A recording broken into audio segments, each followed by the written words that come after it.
تو وہ راستے کے پہنچا، نصف تک وہ پہنچا، آدھے پہنچا، تاہل موت تو اس کو وقت آ گیا، آ گئی اس کو،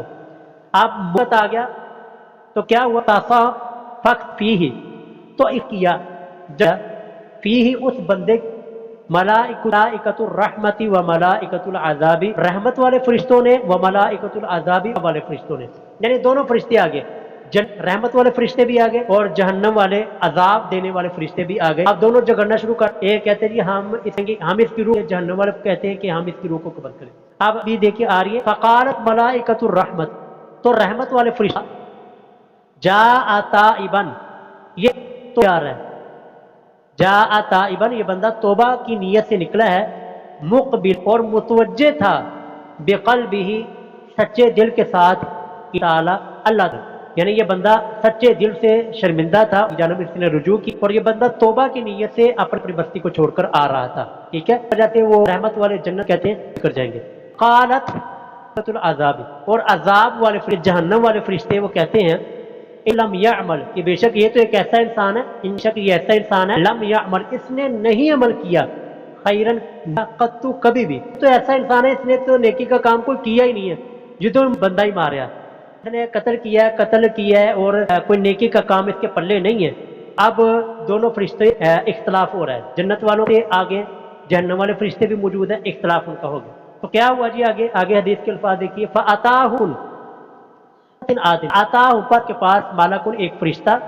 فی صورت آدمی، انسانی شکل میں. یہ اس دور کے اندر نا یہ فرشتے انسانی شکل میں آ جایا کرتے تھے، لیکن جب صلی اللہ علیہ وسلم کی نبوت، اللہ نے آپ کو نبی بنا دیا، اللہ تعالیٰ نے آپ کو سرفراز کیا، ختم نبوت ہوگی، ختم نبوت اب کوئی بھی فرشتہ وہ انسانی شکل میں پھر نہیں آ سکتا، یعنی کہ فرشتوں کا انسان آنا بھی بند ہو گیا، کیونکہ جب رسول اللہ صلی اللہ علیہ وسلم کی ہوگی، ختم نبوت ہوگی، پھر فرشتوں کا انسانی شکل میں آنا گیا. یہ اس زمانے کی بنی اسرائیل کے زمانے کی بات ہے، آمد سے پہلے. تو فَأَتَاهُمْ مَلَكٌ، تو ایک فرشتہ آ گیا، فی صورت آدمی انسانی شکل میں، فَجَعَلُوهُ بَيْنَهُمْ، تو ان اختلاف کرنے والوں نے بلا لیا بینہم اپنے درمیان، کیا ان کو ای حکمن، یہ آگے حدیث کے الفاظ، ای حق، کہ اپنا حکم، اپنا فیصلہ کرنے والا، اپنا جج، ان کو اس فرشتے کو مقرر کر لیا جو کہ انسانی شکل میں آیا ہوا تھا.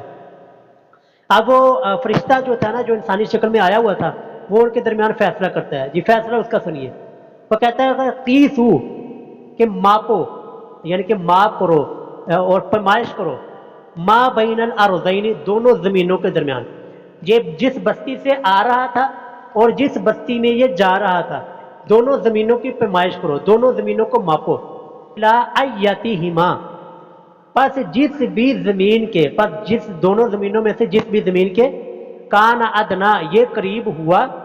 فہو لہو، تو یہ بندہ اسی کا ہوگا. یعنی انہوں نے فیصلہ یہ کیا کہ اگر جنت یہ برے لوگوں کی بستی سے قریب ہے تو یہ بندہ وہ شمار ہوگا، اچھے لوگوں والی بستی کے قریب ہے تو یہ بندہ اچھے لوگوں میں شمار ہوگا، اور رحمت والے اور جنت والے فرشتے اس کو لے جائیں گے. تو زمین کو ماپا گیا، زمین کی پیمائش کی گئی،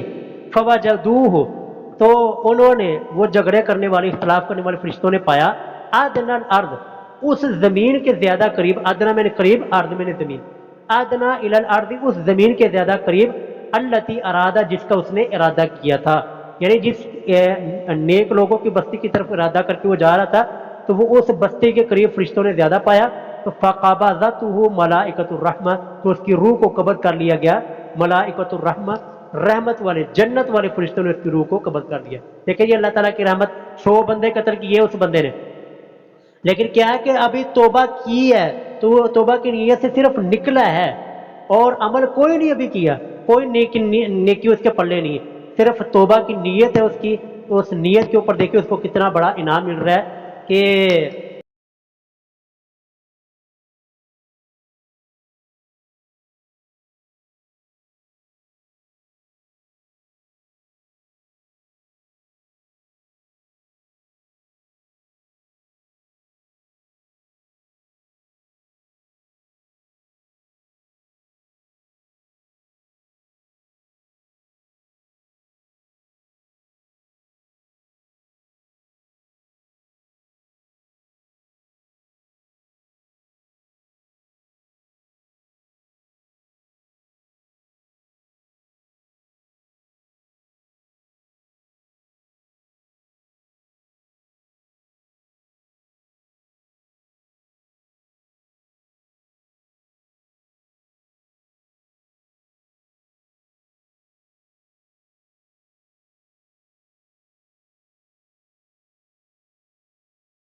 اس ایک بندے کی وجہ سے اللہ رب العالمین زمین کو اپنی مخلوق کو حکم دیتے ہیں کہ تو سمٹ جاؤ، یعنی اللہ نے اس کے لیے اپنی زمین کی پیمائش کو اور زمین کی مسافت کو ہی اللہ تعالیٰ نے چینج کر دیا کہ اس بندے کی توبہ اور نیت بڑی خالص تھی۔ دیکھیں جی اللہ تعالیٰ کس قدر رحیم اور کریم ذات ہے۔ آگے دیکھیں جی حدیث ابھی مکمل نہیں ہوئی، وفی روایت فی الصحیح، اور ایک صحیح روایت میں، یہ صحیح سے مراد صحیح مسلم کی روایت ہے کہ صحیح مسلم کی ایک روایت میں ہے فکان علاقہ ریت صالحہ، پس وہ بندہ نیک بستی کے اتنا قریب تھا، اقرب بشبرین، ایک بالشت، ایک ہاتھ، ایک بالشت صرف اتنا کو قریب تھا۔